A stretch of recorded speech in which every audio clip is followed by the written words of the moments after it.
Hello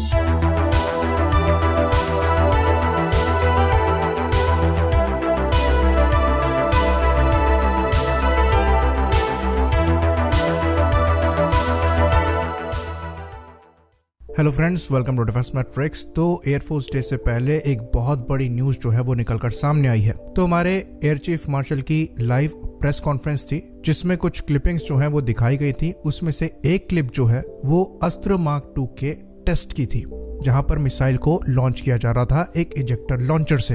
तो ये जो पिक्चर है वो खाली लॉन्च तक की ही थी, मिसाइल को फायर होते हुए क्लिप में नहीं दिखाया गया है। तो ये चीज हम कंफर्म नहीं कर पाएंगे कि अस्त्र मार्क 2 को टारगेट को शूट करके टेस्ट किया गया है या नहीं किया गया है। लेकिन इस प्रोग्राम का एक काफी बड़ा माइलस्टोन जो है वो अचीव किया गया है, जिसमें इस मिसाइल को एक इजेक्टर लॉन्चर से लॉन्च किया जा रहा है।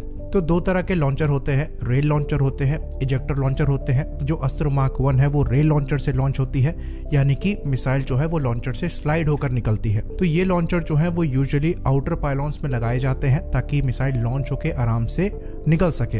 वहीं पर जो इजेक्टर लॉन्चर है वो जनरली इनर पाइलॉन्स में लगाए जाते हैं, जहां पर मिसाइल पहले ड्रॉप होती है लॉन्चर से, उसके बाद फायर होती है। तो रुद्रम मिसाइल भी इजेक्टर लॉन्चर से ही लॉन्च करी जाती है। तो ये इस प्रोग्राम का काफी क्रूशियल फेज था।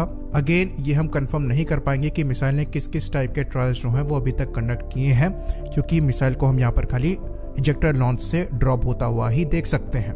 बाकी इस मिसाइल के डिजाइन की बात करें तो जो पहले कुछ मॉडल्स इसके शो किए गए थे जहां पर ये MR-SAM की मिसाइल जैसी लग रही थी, ऐसी एक्चुअल में नहीं है। ये दिखने में अस्त्र मार्क 1 जैसी ही है। मिसाइल यहाँ पर थोड़ी सी थिक है, जैसा कि हम जानते हैं। ड्यूल पल्स मोटर यहाँ पर यूज करी जा रही है, जो कि इसको एक्सटेंडेड रेंज देती है 160 किलोमीटर की।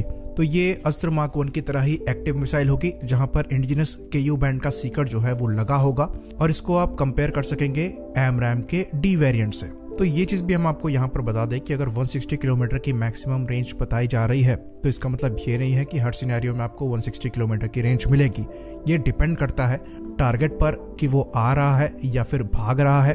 दूसरी चीज आपके लॉन्चिंग एयरक्राफ्ट पर कि वो कितने एल्टीट्यूड पर है, और एक आइडियल सिनेरियो पे जहां पर आपका एयरक्राफ्ट जो है वो हायर एल्टीट्यूड पे फ्लाई कर रहा हो और जो टारगेट है वो कमिटेड हो, यानी कि आपकी तरफ आ रहा हो, तब आपको 160 किलोमीटर की मैक्सिमम रेंज मिलेगी। तो इसकी जो मैक्सिमम रेंज है वो चाइनीज PL-15E यानी कि जो एक्सपोर्टेड वर्जन वाली PL-15 है उससे ज्यादा है। PL-15E की जो मैक्सिमम रेंज है वो 145 किलोमीटर के आसपास की बताई जाती है। यहाँ पर आपको 160 किलोमीटर की मैक्सिमम रेंज मिल जाती है। ऑल्दो इतनी लॉन्ग रेंजेस में जो हिट प्रोबेबिलिटी होती है वो काफी कम होती है, लेकिन आप एनिमी को कम से कम डिफेंड करने की पोजीशन में डाल सकते हैं। उसके बाद प्रोसीड करते हुए एनिमी के क्लोज आकर उसे टारगेट कर सकते हैं। तो लॉन्गर रेंज का यहाँ पर आपको फायदा मिल जाता है। तो ये मिसाइल मोस्ट लाइकली इनर पाइलॉन्स में ही लगी होगी, चाहे हम तेजस की बात करें, चाहे हम Su-30 MKI की बात करें। Su-30 MKI से भी जो लॉन्च हम देख सकते हैं वीडियो में, ये इनर पाइलॉन से ही हो रहा है। और ये मिसाइल एग्जैक्टली वही है जैसा कि कुंतल बिस्वास ने अपने रेंडर में कुछ समय पहले डाली थी। तो ये चीज यहाँ पर क्लियर होती है कि जो प्रोग्राम है वो जो एंटिसिपेटेड डिले है उससे आगे ही चल रहा है, और यहाँ पर कोई डिले जो है वो नहीं है। बाकी कुछ और इंटरेस्टिंग पिक्चर्स भी निकलकर सामने आई हैं, इन्हें भी हम डिस्कस कर लेते हैं। तो एक और वीडियो आया है जिसमें स्पाइस 2000 जो है वो लॉन्च किया जा रहा है मिराज 2000 से। यहाँ पर हम मीका के EM और IR दोनों वर्जन्स को लगा हुआ देख सकते हैं। साथ ही साथ एक पॉड जो है वो दिखाई दे रहा है। मोस्ट लाइकली ये स्पाइस बॉम्ब का डेटा लिंक पॉड है जो कि बॉम्ब को एयरक्राफ्ट से कनेक्ट करता है। बाकी एक और पिक्चर निकली है IF रफाल की, और पहली बार यहाँ पर इंडियन एयरफोर्स का रफाल जो है वो टार्गो 2 हेलमेट माउंटेड डिस्प्ले सिस्टम के साथ दिखाई दे रहा है।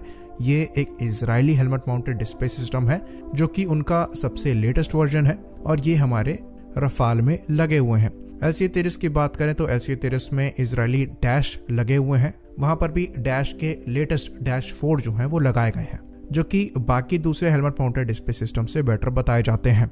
बाकी एक और इंटरेस्टिंग फोटो है, ऐसा लगता है कि अस्त्र मार्क 1 के साथ भी इजेक्टर लॉन्चर सिस्टम को टेस्ट किया गया है। ये शुरुआत में हमें रुद्रम मार्क 1 लगी थी, लेकिन अगर इस मिसाइल के साइज को देखें तो ये अस्त्र मार्क 1 से कंपैरेबल लगता है, और ये इजेक्टर लॉन्चर से ही लॉन्च करी जा रही है।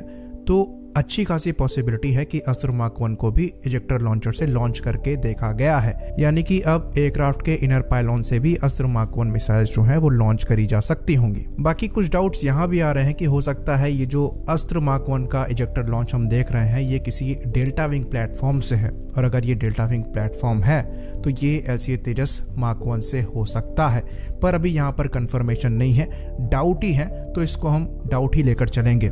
आई होप इन्फॉर्मेशन यहाँ पर क्लियर हो। इसी बात पर हम इस वीडियो को खत्म करेंगे। लाइक करिए, सब्सक्राइब करिए। जय हिंद।